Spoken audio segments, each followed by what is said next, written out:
এ পর্যায়ে গুরুত্বপূর্ণ তাকরীর পেশ করার জন্য সবিনয় অনুরোধ করছি আল্লামা জাকির হোসেন দামাত বরকাতুহুম মাদ্দাজিল্লুহুল আলীকে। আল্লামা জাকির হোসেন দামাত বরকাতুহুম মাদ্দাজিল্লুহুল আলী ওলিয়ে জামাল শেখুল ইসলাম শাহ আহমদ শফি রাহমাতুল্লাহি আলাইহির সুযোগ্য খলিফা শেখুল হাদিস ও মুহতামিম ঐতিহ্যবাহী জামিয়া নুরিয়া ইসলামিয়া টঙ্গী হযরতের মূল্যবান নসিহত পেশ করার জন্য সবিনয় অনুরোধ করছি। হযরতের নসিহত শেষে ইনশাআল্লাহ আমাদের পাখি প্রদান এবং পুরস্কার প্রদানের অনুষ্ঠান হবে।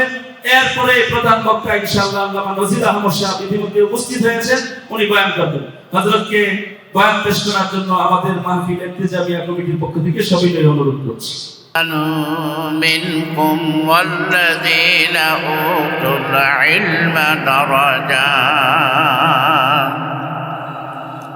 وقال أيضا إن الذين آمنوا وعملوا الصالحات لهم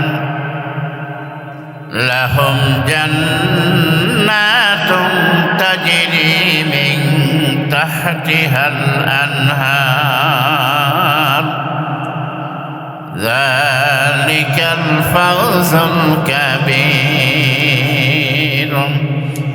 وقال تعالى وما أمروا إلا ليعبدوا الله مخلصين له الدين. وقال النبي صلى الله عليه وسلم خيركم من تعلم القرآن وعلمه. وقال رسول الله صلى الله عليه وسلم لمعاذ رضي الله تعالى عنه أخلص دينك يكفيك العمل القليل. أو كما قال النبي صلى الله عليه وسلم صدق الله العظيم وصدق رسوله النبي الكريم ونحن على ذلك من الشاهدين والشاكرين. اللهم صل على سيدنا ونبينا وشفيعنا وحبيبنا ومولانا محمد صلى الله عليه وعلى آله وأصحابه وبارك وسلم. اللهم صل على سيدنا ونبينا وشفيعنا وحبيبنا ومولانا محمد صلى الله عليه وعلى آله وأصحابه وبارك وسلم.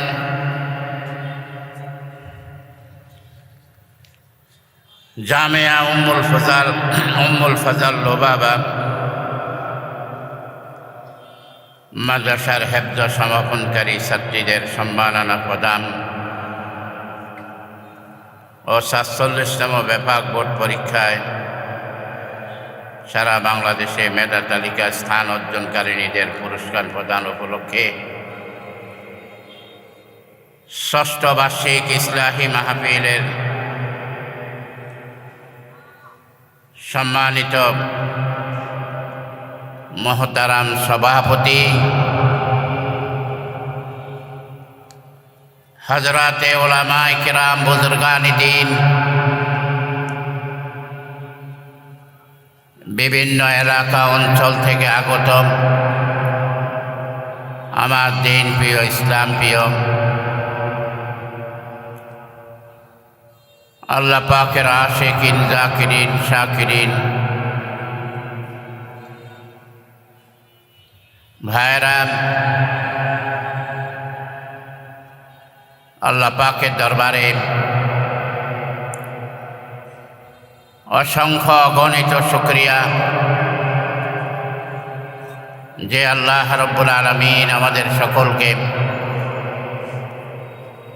এই মহতি মোবারক মাহফিলে উলামায়ে কেরামের কোরআনের মাহফিলে উপস্থিত হয়ে জাতির বিবেক, ওরাসাতুল আম্বিয়া হযরতে উলামায়ে কেরামের সোহবতে কিছু সময় অবস্থান করে উলামায়ে কেরামের মূল্যবান জবান থেকে কোরআন এবং হাদিসের অমূল্য নসিহা শোনার জন্যে আল্লাহ রাব্বুল আলামিন আমাদের সকলকে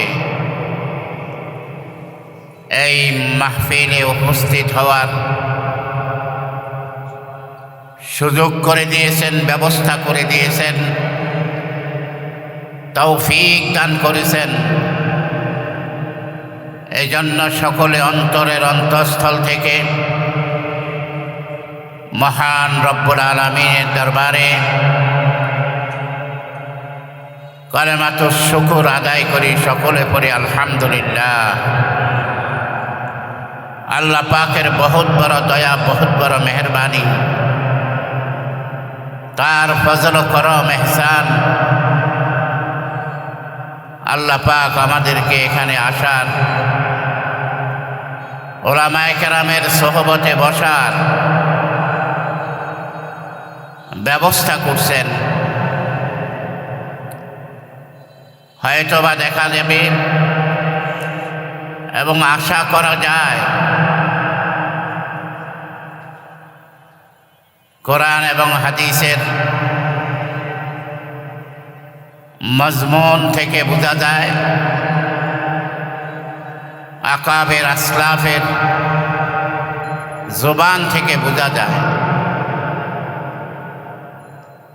যে সারা দুনিয়ার যে জিকিরের মজলিস,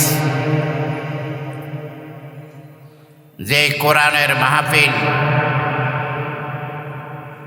এই সমস্ত মজলিস আর মাহফিলগুলোতে যারা উপস্থিত হন তাদের উপরে আল্লাহ পাকের খাস রহমত নাজিল হয়। বলেন সুবহানাল্লাহ। আল্লাহ পাকের খাস তাওয়াজ্জু এই মাহফিলে নাজিল হয়। আল্লাহ রাব্বুল আলামিনের বিশেষ দৃষ্টি এই উপস্থিত বান্দাদের উপরে আপতিত হয়, নিপতিত হয়। যে আল্লাহ পাকের তাওয়াজ্জু পাওয়ার জন্য, আল্লাহ পাকের বিশেষ রহমতে ধন্য হওয়ার জন্যে একজন ইমানদারের সারা জীবনের আশা, প্রত্যাশা, তামান্না থাকে। আর যেই বান্দার প্রতি আল্লাহ রাব্বুল আলামিনের বিশেষ তাওয়াজ্জু আসে, স্পেশাল রহমতের নজর যে বান্দার উপরে পড়ে, আল্লাহ রাব্বুল আলামিন তার জীবনের মোড়কে ঘুরাইয়া দেন। বলেন সুবহানাল্লাহ। তার দুনিয়ার জীবন সফল কাম হয়ে যায় এবং আখিরাতের আবাদুল আবাদ জিন্দেগি আল্লাহ পাক কামিয়াব করে দেন। এই জন্য আল্লাহ পাকের এক আশিক বান্দা বলেন, এক চশমা জাদান গাফেলা যা শাহে নবাসী, এক চশমা জাদান গাফেলা যা শাহে নবাসী শায়দ কেউ নহগাহ কুনাদ আগাহ নবাসী শায়দ কেউ নহগাহ কুনাদ আগাহ নবাসী। আল্লাহর আশিক বান্দা বলেন, ও দুনিয়ার মানুষ, ও ইমানদার বান্দারা, আল্লাহ রাব্বুল আলামিনের যে বিশেষ রহমতের নজরের অপেক্ষায় তার তোমার সারাটা জীবনের তামান্নার আকাঙ্ক্ষা থাকে। দুনিয়ার প্রত্যেক ইমানদার বান্দা যারা, তারা তাদের বুকে আশা পোষণ করে আছেন কখন আল্লাহ পাকের সেই বিশেষ রহমতের নজর, আল্লাহ রাব্বুল আলামিনের সেই তাওয়াজ্জু আমার উপরে আসবে, আমার উপরে আপতিত হবে, নিপতিত হবে।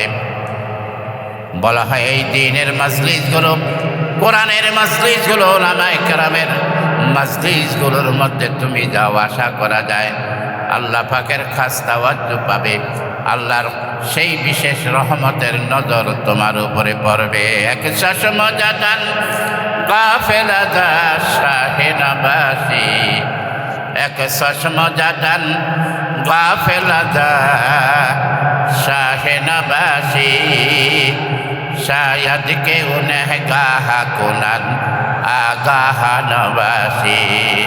আল্লাহর রহমতের নজর কখন আসবে বান্দার জানা নাই, আল্লাহ পাকের খাস তাওয়াজ্জু কখন আমার উপরে পড়বে আমার আপনার জানা নাই। সে আশায় বুক বেঁধে আসি, সেই তামান্না নিয়ে দুনিয়াতে বসবাস করতেছি, আর ইমানদার বান্দা সে অপেক্ষা করতেছে।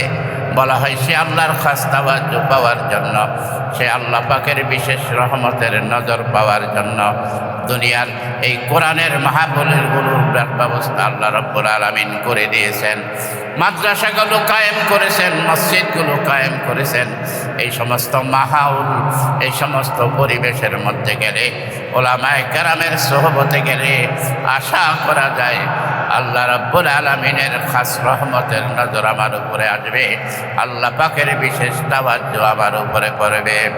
এক চশমা জাদান গাফেলা যা শাহে নবাসী, এক চশমা জাদান গাফেলা যা শাহে নবাসী শায়দ কেউ নহগাহ কুনাদ আগাহ নবাসী। বলখের বাদশাহ ইব্রাহিম ইবনে আদম, দুনিয়ার সমস্ত মানুষ জানে।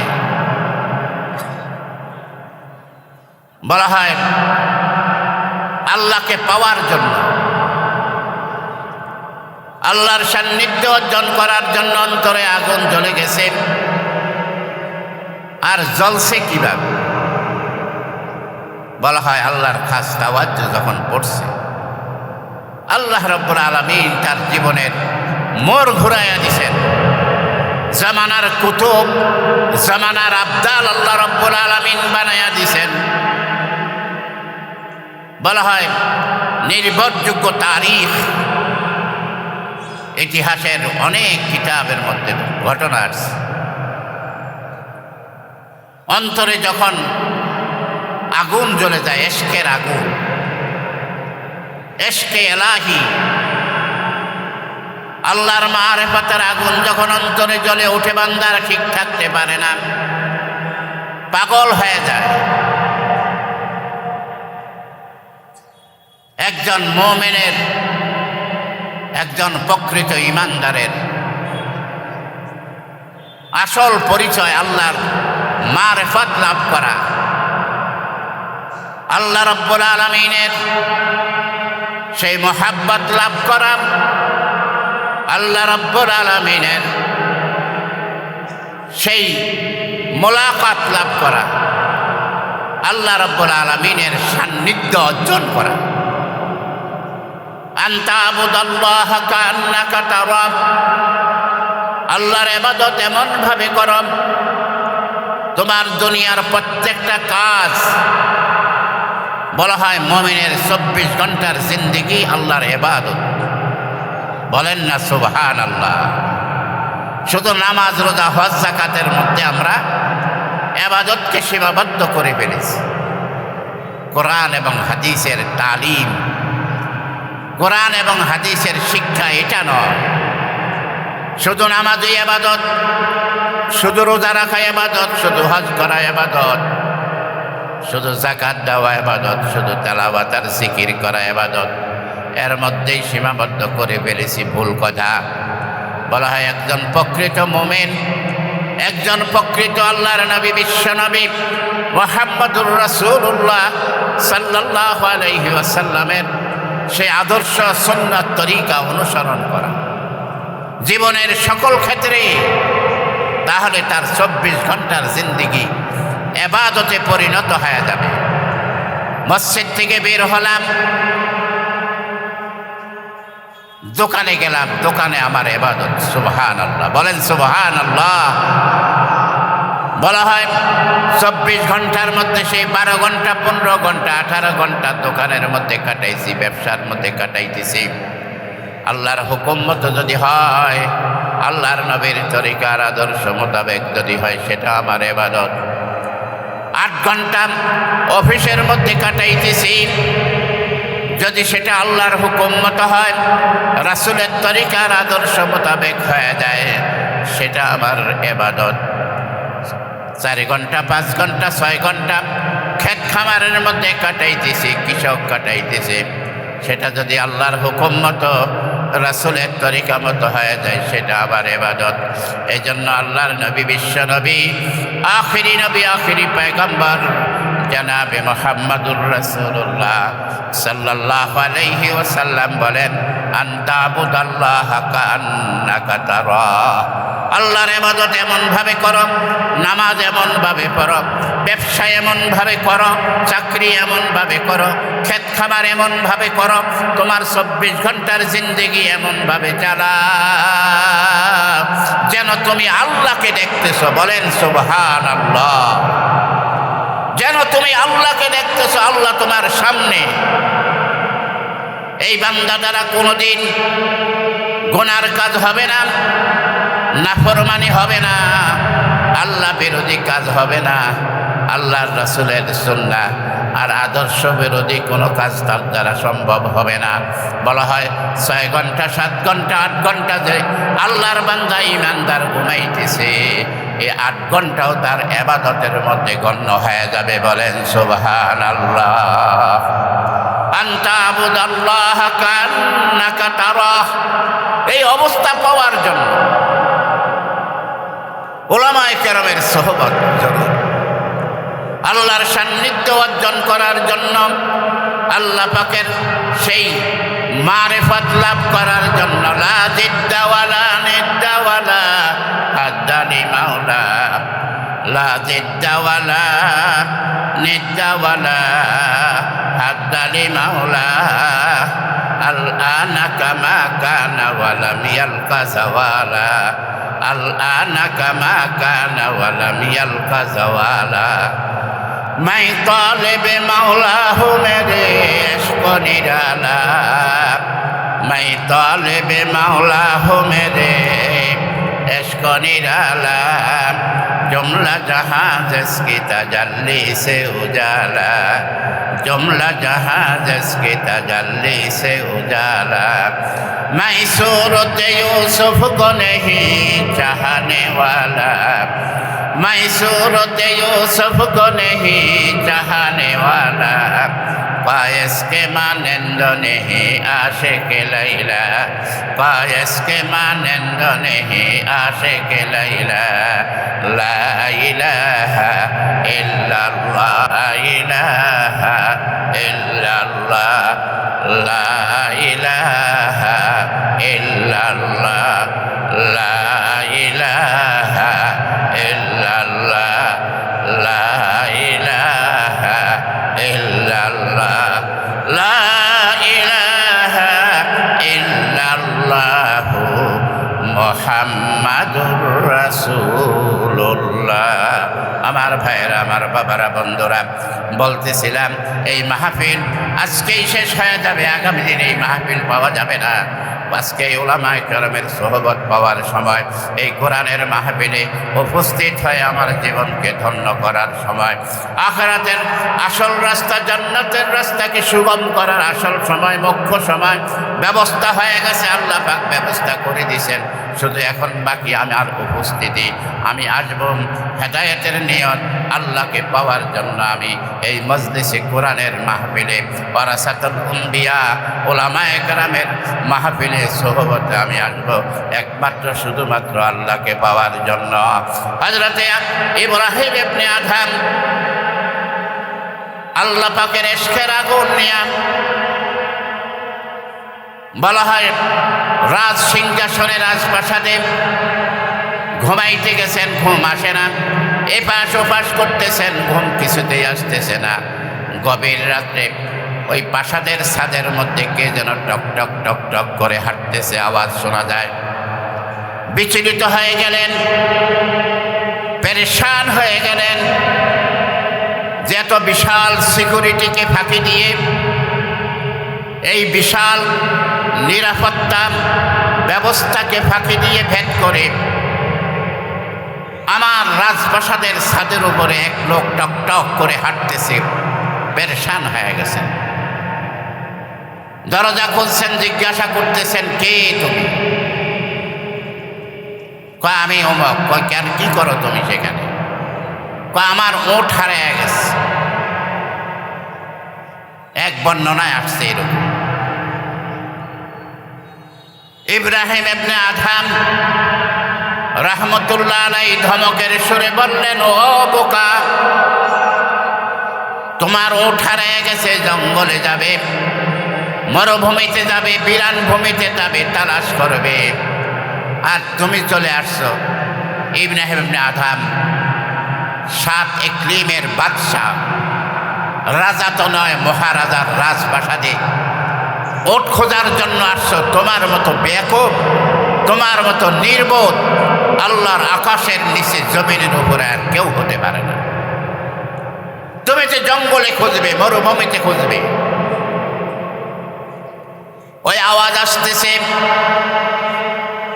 ওই লোক বলতেছেন, ও আল্লাহর বান্দা ইব্রাহিম ইবনে আদহাম, আমি যদি আহমক হই, নির্বোধ হই, ব্যাকল হই, আপনি তো আমার সে ডাবল আহমক, আমার সে ডাবল বেকুফ, আমার সে ডাবল নির্বোধ। আপনি রাজপ্রাসাদের ছাদের উপরে যদি ওঠ আসা সম্ভব না হয় আপনার বক্তব্য মোতাবেক, তো রাজপ্রাসাদে আল্লাহকে কিভাবে পাওয়া যাবে? বলেন সুবহানাল্লাহ।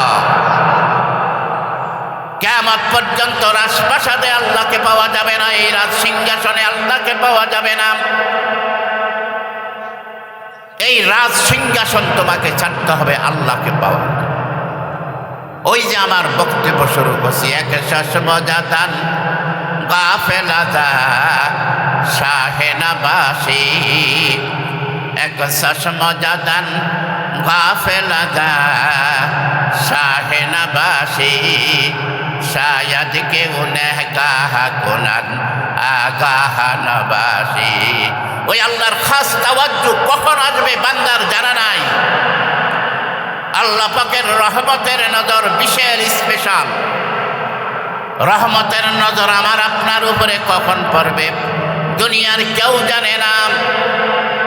বলা হয় সে ইব্রাহিম ইবনে আদমের জীবনের সেই মহেন্দ্রক্ষণ আল্লাহ পাকের বিশেষ তাওয়াজ্জু, স্পেশাল রহমতের নজর পড়ছে, তখন অন্তরে হিট করছে। ওই ব্যক্তি যখন বললেন, আপনি ডাবল আহমক, রাজপ্রাসাদে হাজার হাজার সিকিউরিটির বেষ্টনীতে নিরাপত্তায় থেকে এই বিলাসী জিন্দিগিতে আপনি আল্লাহকে খুঁজতেছেন, ফকিরি জিন্দিগি গ্রহণ করতে হবে আল্লাহকে পাওয়ার। মাই তালেবে মাওলা হু মেরে ইশক নিরালা, মাই তালেবে মাওলা হু মেরে ইশক নিরালা, जुमला जहां जिसकी तजल्ली से उजाला, জমলা জাহাজ ইসকে তাজাল্লি সে উজালা। বলা হয় রাত পোহাবার অপেক্ষা করেন নাই, অন্তরে এমন হিট হয়েছে। ওই গায়েবী ব্যক্তি যখন ফেরেশতা আওয়াজ দিয়েছেন তুমি ডাবল আহমদ, বলা হয় পিস্তলের গুলি সে আরো প্রচন্ডভাবে আঘাত করছে অন্তরে। আল্লাহর খাস রহমতের নজর পড়ছে তখন, সাথে সাথে সিংহাসন ছাড়ছেন। বলেন সুবহানাল্লাহ। সাত ইকলিমের বাদশা, রাজা তো নয় মহারাজা। ঘুমাবার জন্য বালিশ, পানি পান করার জন্য গ্লাস, খানা খাওয়ার জন্য প্লেট, শোয়ার জন্য একটা খাটা বা কম্বল নিছেন। সামান্য সামান, সুবহানাল্লাহ, কল্পনারও বাহিরে। মহারাজা আল্লাহর পাওয়া, আল্লাহর মুলাকাতের জন্য, আল্লাহ পাকের সান্নিধ্য পাওয়ার জন্য, মারিফাতে ইলাহিয়া লাভ করার জন্য রাজপ্রাসাদ ছাড়ছেন। কোথায় গেছেন খবর নেই। কিছু দূর যাওয়ার পরে দেখতেছেন এক লোক পানি দিয়া, হাতের অঞ্জলি অঞ্জলি কোষ দিয়ার নদীর থেকে পানি খেতেছেন, ঝর্ণা থেকে পানি পান করতেছেন। ইব্রাহিম ইবনে আদম বললেন গ্যালাস ছাড়াও তো পানি খাওয়া যায়, দেখা যায়। যায় না? যায় না বলেন? আমরা কত গ্রামে থাকতে পানির পিপাসা লাগছে, কল চিপ দিছি, অঞ্জলি ভরা কোষ ভরা পানি খাইছি, পুকুরের পানি কোষ দিয়া পানি খাইছি। তো গ্লাস আল্লাহর রাস্তায় দান করে দিয়েছেন। বলেন সুবহানাল্লাহ। কিছু দূর যাওয়ার পরে দেখতেছেন এক লোক খানা খাইতেছে, গাছের পাতা, আমাদের দেশে কলা পাতা বিছাইয়া খানা খায় না? খায় না? জোরে বলেন, আরে জোরে বলেন। খায় না? খায় না? এই জেনারেশন বুঝবে না। আগে গ্রাম দেশে মেজবানি হইতো, প্লেট ছিল কলা পাতা, প্লেট ছিল কি, তার স্বাদই ছিল অন্যরকম। এখন আপনার চাইনিজ রেস্টুরেন্টে গেলে ওই স্বাদ পাবেন না। আরে বয়স্ক লোক যারা আছেন তারা বলতে পারবেন, কলা পাতার সেই গরুর গোস্ত, ডাল, এরকম মাসকলাই ডাল, এরকম পায়েস, বিভিন্ন রকমের খানার যে স্বাদ 5 স্টার না 7 স্টারও পাবেন, ওই স্বাদ পাওয়া যাবে না, ওই স্বাদ পাওয়া যাবে না। দেখতেছেন এক আল্লাহর বান্দা পাতা বিছাইয়া রুটি খাইতেছে, খানা খাইতেছে।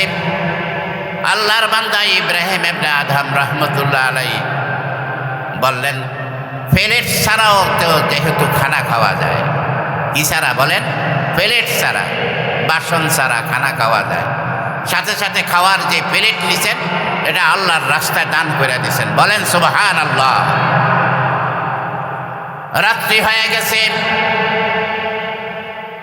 দেখতেছেন এক আল্লাহর বান্দা পাথর মাথার নিচে দিয়া ঘুমাইতেছে। আল্লাহর আশিক ইব্রাহিম ইবনে আদম রাহমাতুল্লাহ আলাইহি বুঝতে পারলেন বালিশ ছাড়াও ঘুমানো যায়। সাথে সাথে আল্লাহর রাস্তায় বালিশও সদকা করে দিয়েছেন। বলেন সুবহানাল্লাহ। জোরে বলতে হবে সুবহানাল্লাহ। এরকম ভাবে যা নিছেন সব আল্লাহর রাস্তায় সদকা। খালি আব্দুল্লাহ আসছি, খালি যাব, খালি মাঝখানে এত সামান আর আসবাব কেন? আল্লাহওয়ালাদেরকে দিয়ে আল্লাহ পাক তার নমুনা, তার মেসাল পেশ করছেন এই দুনিয়াতে।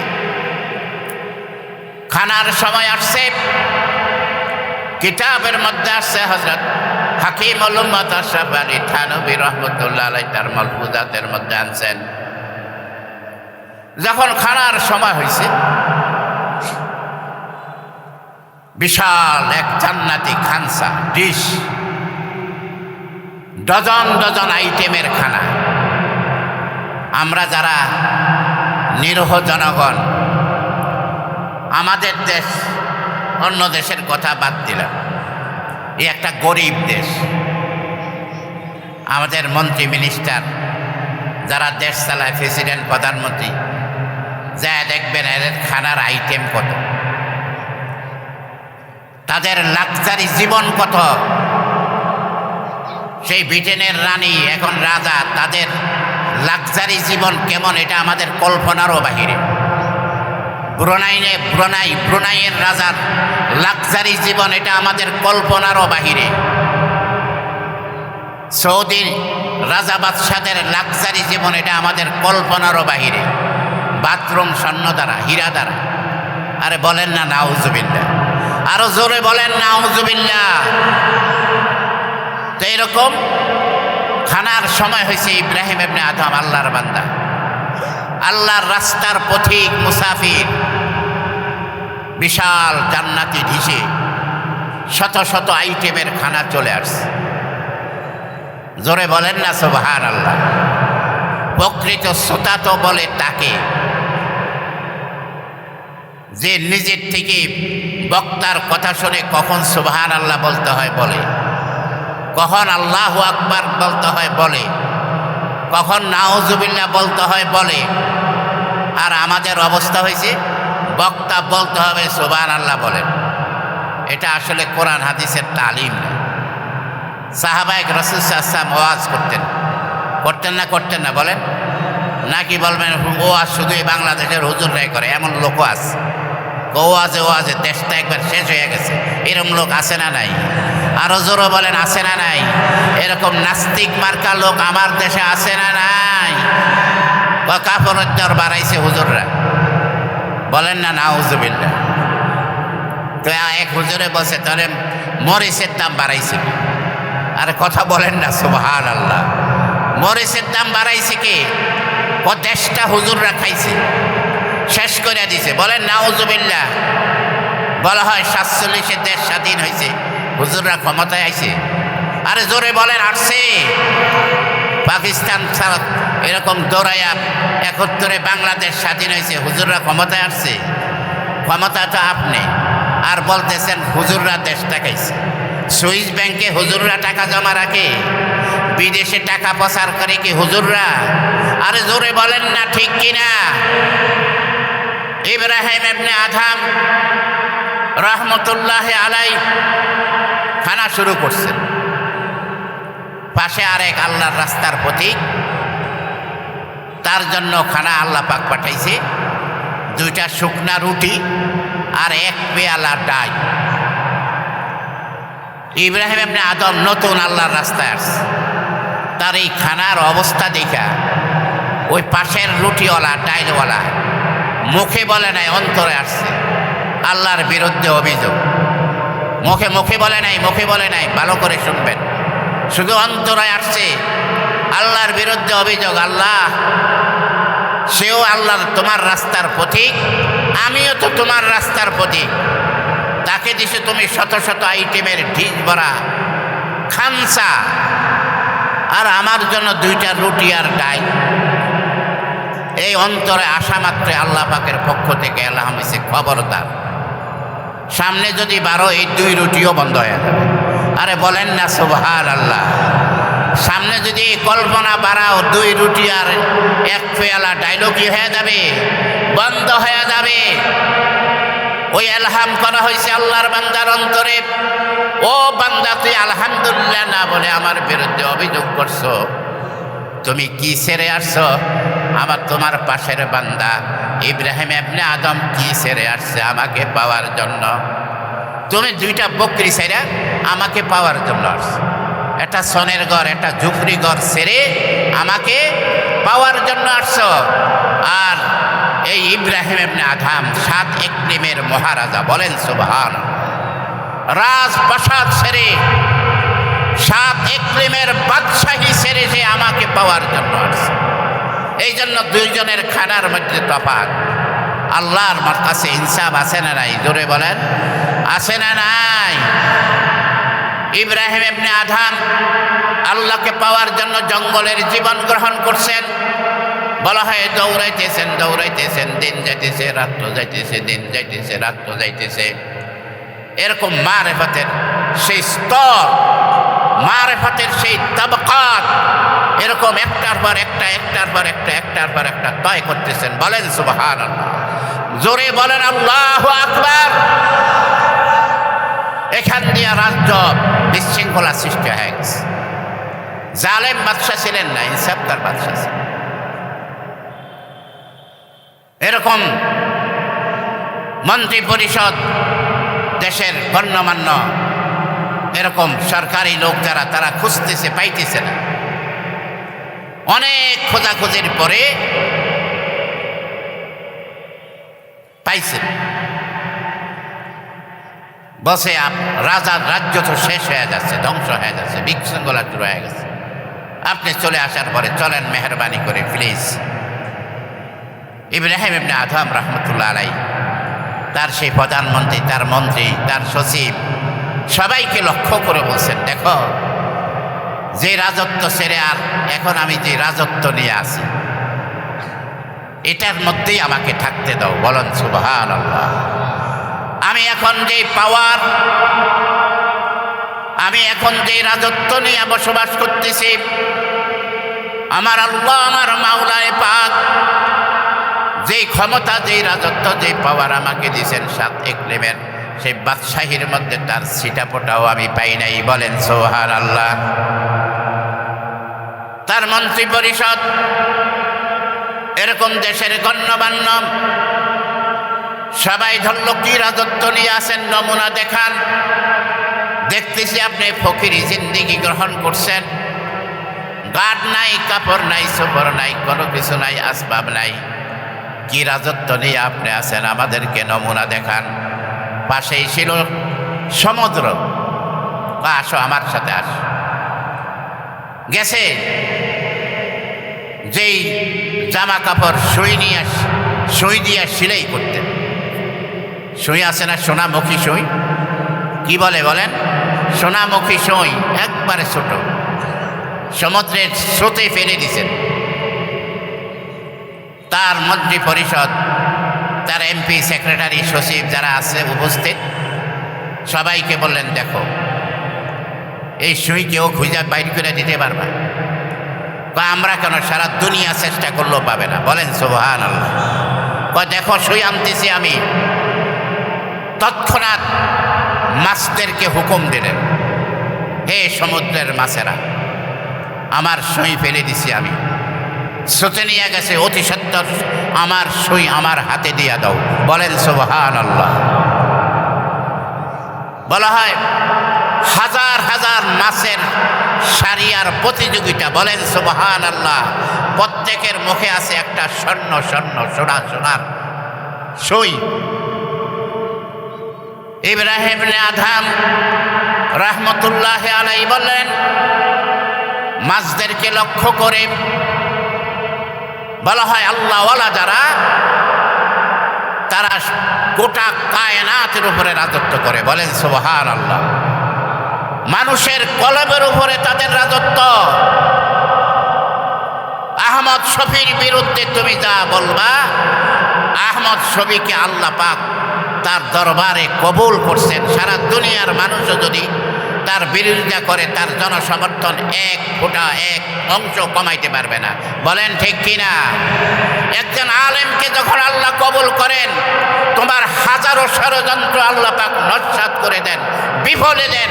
আলেমের অগ্রযাত্রাকে আল্লাহ পাক দিন দিন বৃদ্ধি করে দেন। বলেন ঠিক কিনা? বলা হয় একজন হক্কানি রব্বানি আলেম, মানুষের দিলের উপরে রাজত্ব। দুনিয়ার রাজা বাদশারা মানুষের শরীরের উপরে রাজত্ব করে, বাহ্যিক রাজত্ব তাদের হাতে, কলবের রাজত্ব কার হাতে? আল্লাহওয়ালাদের হাতে। বলেন ঠিক কিনা? বলা হয় একজন আল্লাহওয়ালা পুরা কায়নাতের উপরে রাজত্ব করে। মাল্লাহুল মাওলা ফালাহুল কুল, যে আল্লাহর জন্য হয়ে যায়, গোটা মাখলুকাত, গোটা কায়নাত আল্লাহ পাক তার গোলাম বানায় দেন, তার পায়ের উপরে ফেলে দেন। বলেন ঠিক কিনা? ইব্রাহিম ইবনে আদহাম রাহমাতুল্লাহ আলাইহি মাছদেরকে বললেন, ওই সোনার সুই আমি তোমাদের কাছে চাই নাই, আমি তো একটা সাধারণ সোনামুখী স্টিলের বা অন্য কোনো ধাতু দ্বারা তৈরি, এটা আমি চাইছি, এটা আমি পেয়েছি, ওই সুই এনে দাও। সাথে সাথে আরেকটা মাছ মুখে ওই হুবহু ওই সুইটা নিয়ে ইব্রাহিম ইবনে আদহামের দরবারে হাজির। বলেন সুবহানাল্লাহ। তার মন্ত্রী পরিষদ, এমপি পরিষদ, তার দেশের গণ্যমান্য সুশীল সমাজ যখন এই অবস্থা দেখলেন, হযরত ইব্রাহিম ইবনে আদহাম রহমতুল্লাহ আলাই বললেন, দেখছো আমার রাজত্বের অবস্থা, গোটা কায়নাতের উপরে আমি এখন রাজত্ব করতেছি। আল্লাহ পাক এমন পর্যায়ে আমাকে নিয়ে গেছেন যাকে বলা হয় আবদাল, যাকে বলা হয় কি বলেন, আবদাল, কুতুবুল আকতাব। আসেন নাই সিংহাসন নেওয়ার জন্য, এই পচা জিনিসের পিছনে আর সময় ব্যয় করে। হাকিম উম্মাত আশরাফি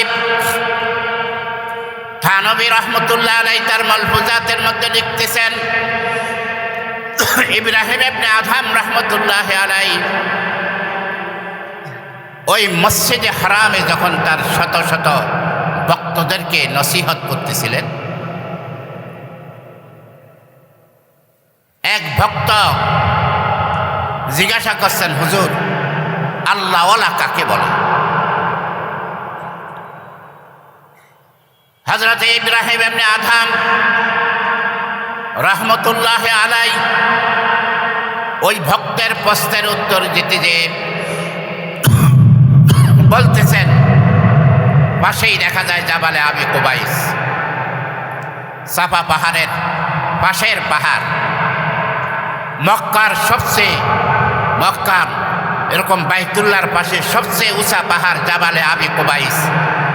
হাজী সাহেব যারা হজ করতে গেছেন অবশ্যই আপনারা দেখে থাকবেন, রাসূল সাল্লাল্লাহু আলাইহি ওয়াসাল্লামের বাড়ি দেখছেন না? হাজী সাহেব যারা, রাসূল সাল্লাল্লাহু আলাইহি ওয়াসাল্লামের বাড়ির পিছনে যেই বিশাল উঁচা পাহাড়, এটাকে বলা হয় জাবালে আবি কুবাইস। এটাকে বলা হয় কি বলেন? জাবালে আবু কুবাইস। আবু কুবাইস পাহাড় বলে, আবু কুবাইস পাহাড়। ইমামুত তাফসীর মুজাহিদ রহমতুল্লাহ আলাই লেখছেন, দুনিয়ার মধ্যে সর্বপ্রথম এই পাথর আল্লাহ পাক প্যারাগ হিসাবে জমিনের উপরে গাড়ছেন। বলেন সুবহানাল্লাহ। যখন এই জমিনকে আল্লাহ পাক বানাইছেন, বলা হয় জমিনের সূচনা বাইতুল্লাহ যেখানে আল্লাহ পাক কায়েম করছেন, বানাইছেন, এখান থেকে জমিনের সূচনা, এখান থেকে মাটি জমা হয়েছে। এর আগে গোটা পৃথিবী এটা সমুদ্র ছিল, পানি আর পানি, অথই পাথা, পানির বুদবুদ জমা হইতেছে আর মাটিতে রূপান্তরিত হইতেছে। কে করতেছে বলেন? আল্লাহ। লা ইলাহা ইল্লাল্লাহ, লা ইলাহা ইল্লাল্লাহ, লা ইলাহা ইল্লাল্লাহ, লা ইলাহা ইল্লাল্লাহ, লা ইলাহা ইল্লাল্লাহ মুহাম্মাদুর রাসূলুল্লাহ। বলা হয় ধীরে ধীরে মাটি, পানির বুদবুদ দ্বারা মাটি তৈরি হইতেছে। করতেছেন কে বলেন? আল্লাহ। এরকম জমিনের সূচনা। বলা হয় সর্বপ্রথম যেখানে মাটি জমা হয়েছে, পৃথিবীর নাভি বলা হয়, মিডল সেন্টার বলা হয়। যেখান থেকে আপনি ধরবেন, আমেরিকাতে ধরবেন, ইউরোপ থেকে ধরবেন, অস্ট্রেলিয়া থেকে ধরবেন, সুতা লাগাইবেন, ফিতা লাগাইবেন, বর্তমান প্রযুক্তি ব্যবহার করে দেখা গেছে এটাই পৃথিবীর মিডল। বলেন সুবহানাল্লাহ। ইবাদতের জন্য সর্বপ্রথম ঘর, ইন্না আউওয়ালা বাইতিন উযিয়া লিন-নাসি বিবাক্কাতা মুবারাকা, মানুষের হেদায়েতের জন্য এই বরকতপূর্ণ ঘর, পৃথিবীর সর্বপ্রথম ঘর এই বাইতুল্লাহ কাবা। বলা হয় পৃথিবীর নাভি, মিডল। বলা হয় যখন মাটি জমা হইতেছে, জমতে জমতে আল্লাহ পাকে জমিনকে এরকম মানুষের জন্য বিছানা বানাইছেন, পরশ বানাইছেন। কোরআনে কারীমে আল্লাহ পাক সূরা বাকারার মধ্যে বিস্তারিত বলছেন। তো জমিন তখন কাঁপতেছিল। কি করতেছিল বলেন? কাঁপতেছিল। তখন আল্লাহ পাক এই জমিনের কাঁপা বন্ধ করার জন্য সারা দুনিয়াতে যত পাহাড় আছে, এই পাহাড়গুলো পেরেক হিসাবে, কি হিসাবে বলেন? পেরেক হিসাবে এরকম গেড়ে দিছেন। জমিনের কাঁপা বন্ধ হয়ে গেছে, জমিনের কম্পন বন্ধ হয়ে গেছে। বলেন সুবহানাল্লাহ। এই সর্বপ্রথম পেরেকের নাম কি বলেন? সর্বপ্রথম পেরেকের নাম কি? এই যে দেখেন আমি বলতেছি আপনারা এরকম বুঝতেছেন না। এই জাবালে আবু কুবাইস পাহাড়, এক একটা পাহাড় এক একটা পেরেক, এক একটা পেরেক তার কাটা বলে না, এরকম গজ্জাল বলে, বড় বড় এরকম শিবের মধ্যে, বড় বড় জাহাজের মধ্যে মারে, বড় বড় গাছের কাজের মধ্যে মারে গজ্জাল, বড় বড় পেরেক। এরকম সবচেয়ে বড় পেরেক জমিনের মধ্যে কাটছেন হিমালয় পর্বত, বলেন সুবহানাল্লাহ। এরকম বড় বড় পাহাড়, এই জাবালে আবু কুবাইস পাহাড়, এটা পৃথিবীর সর্বপ্রথম পাহাড়। ইমাম তাফসীর ইমাম মুজাহিদ রহমতুল্লাহ আলাই বলছেন যে এটাই সর্বপ্রথম পেরেক। আল্লাহর বান্দার হযরত ইব্রাহিম ইবনে আদহাম রহমতুল্লাহ আলাই যখন ওনাকে প্রশ্ন করা হয়েছে আল্লাহ ওয়ালা কাকে বলে, জাবালে আবু কুবাইসের দিকে ইশারা করে বললেন শ্রোতাদেরকে, শত শত শ্রোতা যারা জমানার এক একজন আল্লাহর ওলি, ইব্রাহিম ইবনে আদহামের মজলিসে বসা কারা যারা জমানার এক একজন কুতুব, এক একজন ওলি, এক একজন আবদাল, বয়ান হয়েছে মসজিদে হারামের পাশেই জাবালে আবু কুবাইস। দেখায়া বললেন যে আল্লাহওয়ালা বলে তাকে, যে নাকি আবু কুবাইসকে বলবে হে আবু কুবাইস তোর জায়গা থেকে তুই সরে যা, ওর সাথে সাথে সরে যাবে, বলেন সুবহানাল্লাহ। যে আল্লাহওয়ালা কাকে বলে? যে বলবে হে জাবালে আবু কুবাইস তুই যেই জায়গায় আছো সেই জায়গা থেকে সরে যা, ওর সাথে সাথে সরে যাবে। এটা উদাহরণ দিছেন ইব্রাহিম আদম, কি দিছেন? উদাহরণ দিছেন। ওইখান দিয়ে আবু কুবাইস সরা শুরু করছেন। আর বলেন না সুবহানাল্লাহ, আল্লাহু আকবার। জাবালে আবু কুবাইস পাহাড় এরকম কম্পন শুরু হয়ে গেছে, তার জায়গা থেকে সে সরতেছে। ইব্রাহিম আদম বলেন ও পাহাড় তোকে আমি সরতে বলি নাই, তুই মনে হয় ভুল বুঝছস, তুই মনে হয় ভুল বুঝছস। আমি তো মেসাল দিছি, উদাহরণ দিছি, এক্সাম্পল দিছি যে আল্লাহওয়ালা তাকে বলে যে বলবে হে পাহাড় তুই জায়গা থেকে সরে যা, সাথে সাথে সরে যাবে। বলা হয় ওনার মজলিসে শত শত আল্লাহর ওলি, কুতুব, আবদাল সবাই লক্ষ্য করছেন যে জাবালে আবু কুবাইসের মধ্যে নড়াচড়া শুরু হয়ে গেছে, কম্পন শুরু হয়ে গেছে, তার জায়গা থেকে সে সরতে শুরু করছে। অথচ ইব্রাহিম ইবনে আদম তাকে সরতে হুকুম দেন নাই। হুকুম দিছেন? আরো জোরে বলেন, হুকুম দিছেন। মাই তালেবে মাওলা হু মেরে ইশক নিরালা, মাই তালেবে মাওলা হু মেরে इश्क निराला, जुमला जहां जिसकी तजल्ली से उजाला, जुमला जहां जिसकी तजल्ली से उजाला। मैं सूरत यूसुफ को नहीं चाहने वाला, मैं सूरत यूसुफ को नहीं चाहने वाला, ख्वाहिश के मानंद नहीं आशिक लैला, ख्वाहिश के मानंद नहीं आशिक लैला। উলামায়ে কেরাম বুজুর্গানে দিন কিতাবের মধ্যে আছে, তাদের মধ্যে ইলম চলে আসে। এক নাম্বার কি বলেন? ইলম। ইলমের মিরাস পাইছেন উলামায়ে কেরাম নবীর থেকে। আলো উলামা ওয়ারাসাতুল আম্বিয়া। আর নবীর কাছে ইলম আসছে কোত্থেকে বলেন? আরশে আজিম থেকে।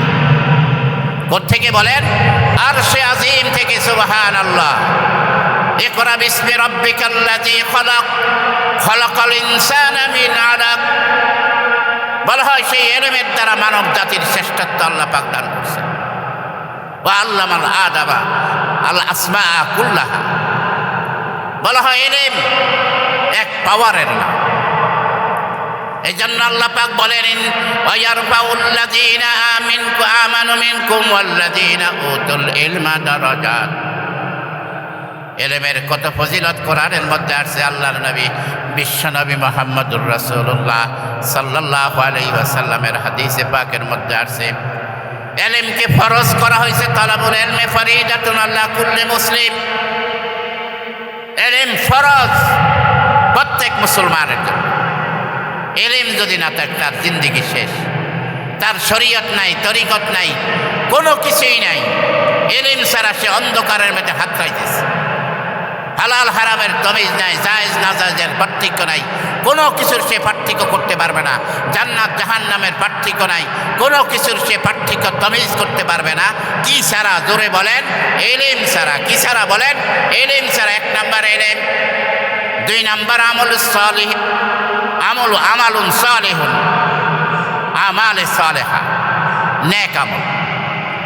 3 নাম্বার ইখলাস, ওয়ামা উমিরু ইল্লা লিয়াবুদুল্লাহ মুখলিসিনা লাহুদ্দিন। বলা হয় একটা মানুষ যদি সারা জিন্দেগি হজ করে, ইখলাস নাই, 1 পয়সার মূল্য আল্লাহ পাকের কাছে নেই। আছে নাকি বলেন? আরো জোরে বলেন, আছে। বরং সারা জিন্দেগির এই হজ যার মধ্যে ইখলাস নাই, এই হজ তাকে জাহান্নামে নিয়ে যাবে। বলেন নাউযুবিল্লাহ। সারা জিন্দেগি একটা লোক নামাজ পড়ছে, ইখলাস নাই, বলা হয় 1 পয়সার সওয়াব পাবে? পাবে না, বরং এই নামাজ তাকে জাহান্নামে নিয়ে যাবে। আরে জোরে বলেন না নাউযুবিল্লাহ। সারা জিন্দেগি একটা লোক রোজা রাখছে, ইখলাস নাই। ইখলাস মানে কি বলেন? একমাত্র আল্লাহকে রাজি খুশি করার জন্য আমল করা। তাকে রাজি খুশি, আল্লাহকে রাজি খুশি, আল্লাহর সন্তুষ্টির জন্য, রেজায়ে মাওলা, একমাত্র আল্লাহকে খুশি করার জন্য, আল্লাহর সন্তুষ্টির জন্য, আল্লাহকে পাওয়ার জন্য আমল করা, তাকে বলা হয় ইখলাস।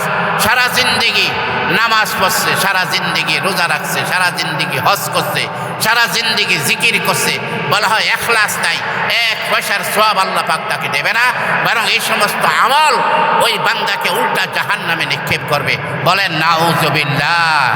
1 নাম্বার ইলম, 2 নাম্বার আমল, 3 নাম্বার ইখলাস। 3 নাম্বার ইখলাস।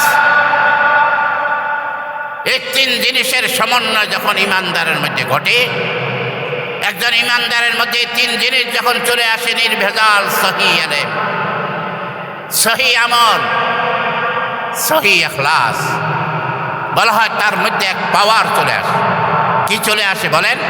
পাওয়ার, এক শক্তি চলে আসে, যে পাওয়ারের মোকাবেলা সারা পৃথিবী করতে পারে না। বলেন সুবহানাল্লাহ।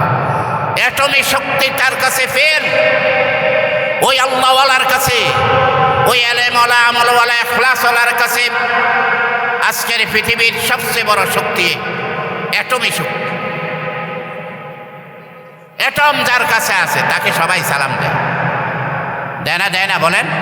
সারা দুনিয়া তাকে সালাম দেয় যে এটমি শক্তির, এটমি পাওয়ার তার কাছে। বলা হয় ওই আল্লাহওয়ালা যার কাছে ইলম চলে আসে, ইলম মানে সহি ইলম, যার কাছে 2 নাম্বার আমল চলে আসে, আমল মানে সহি আমল। 3 নাম্বার যার কাছে ইখলাস চলে আসে, ইখলাস মানে সহি ইখলাস, কৃত্রিমতা না, তাকাল্লুফ না। এই 3 জিনিস যখন ইমানদারের মধ্যে সমন্বয় ঘটে, বলা হয় তখন তার মধ্যে এক পাওয়ার চলে আসে, যে পাওয়ারের মোকাবেলা পৃথিবীর কোনো শক্তি করতে পারে না। বলেন সুবহানাল্লাহ।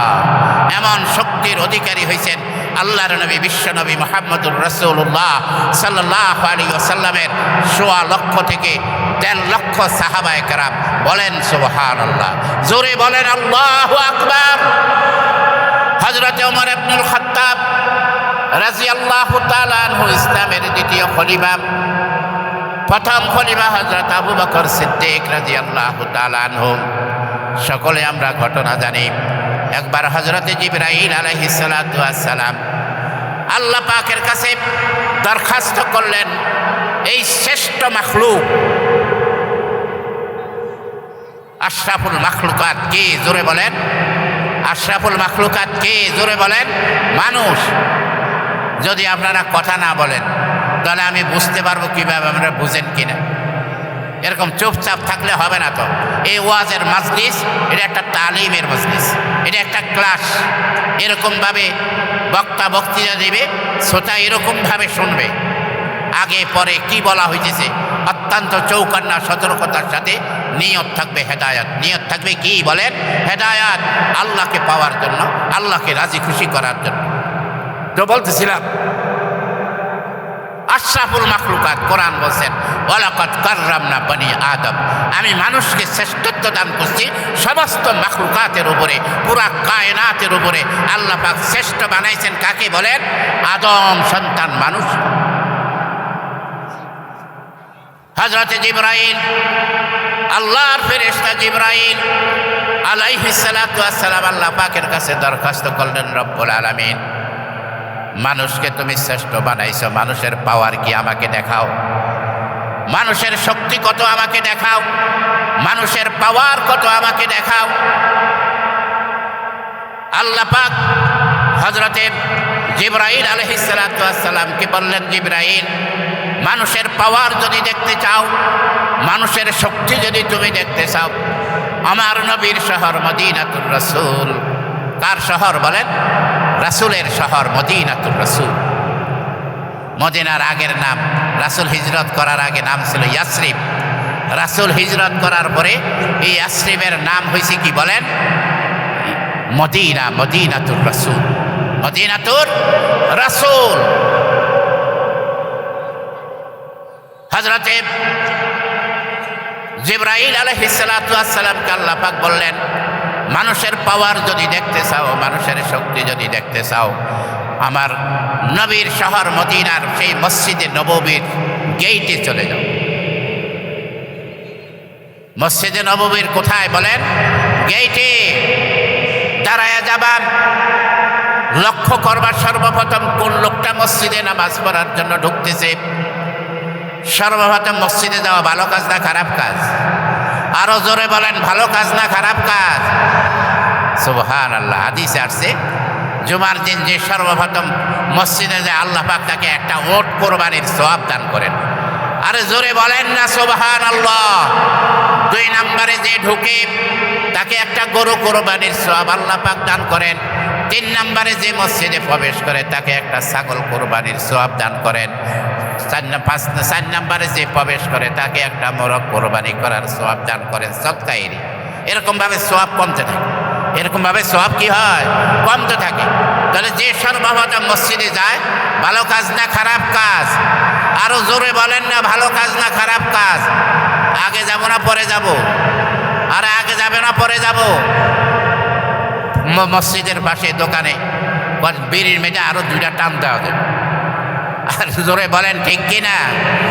যা সারাক্ষণ এই মসজিদের পাশে যে দোকানদারও তো অনেক সময় নামাজও পড়ে না, এখন দোকানে এসে আড্ডা দিতেছে, চা খাইতেছে, সিগারেট খাইতেছে, বিড়ি খাইতেছে।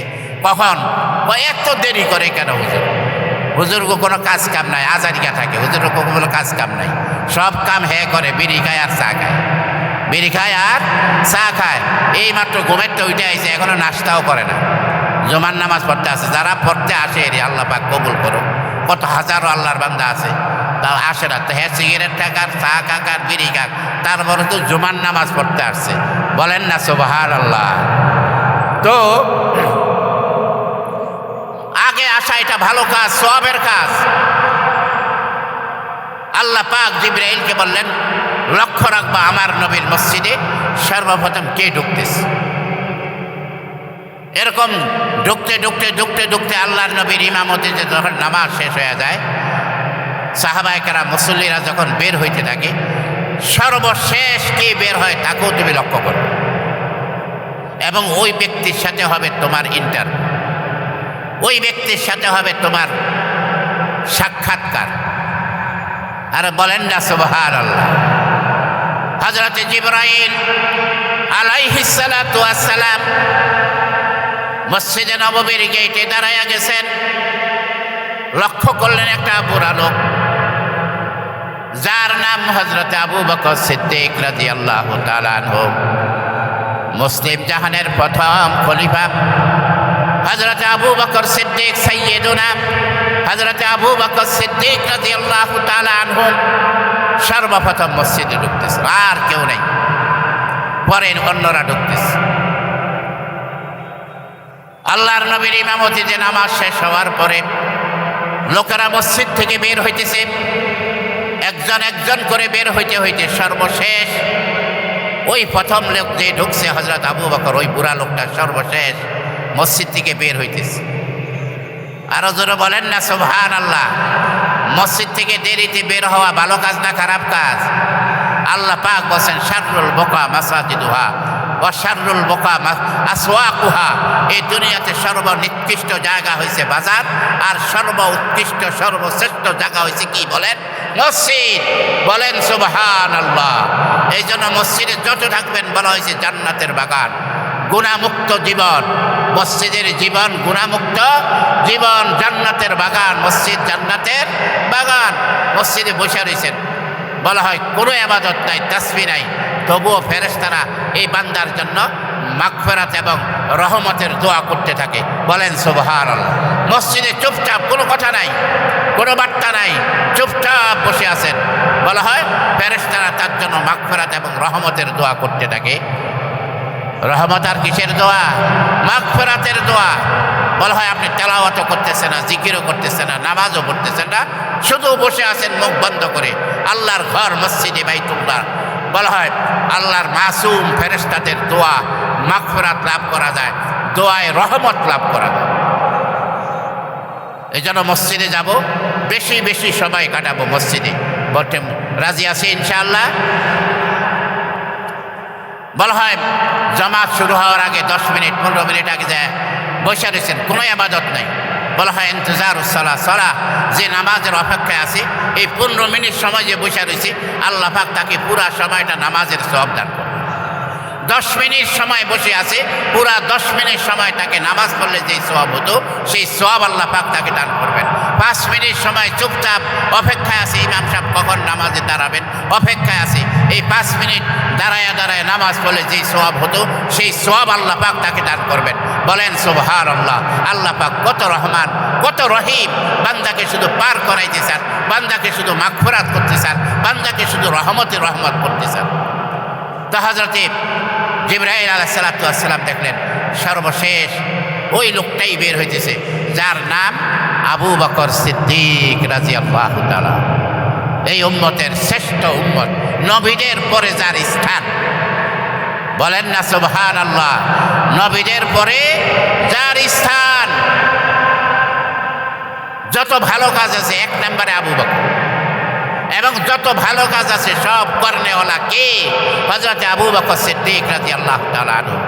আল্লাহর নবী, বিশ্ব নবী, আখিরি পয়গম্বর জনাবে মুহাম্মদুর রাসূলুল্লাহ সাল্লাল্লাহু আলাইহি ওয়াসাল্লাম বলেন, আমার আবু বকরকে জান্নাতের প্রত্যেক গেট থেকে ডাকা হবে, প্রত্যেক দরজা থেকে আহ্বান করা হবে। প্রত্যেক দরজার ফেরেশতারা শুধু আবু বকরকে বলবে, আবু বকর আমাকে তুমি ব্যবহার করো, এই গেট তুমি ব্যবহার করো, এই গেট তুমি ব্যবহার করো, এই গেট তুমি ব্যবহার করো। জান্নাতের সেই প্রসিদ্ধ 8টা গেট ছাড়াও শত শত পকেট গেট আছে।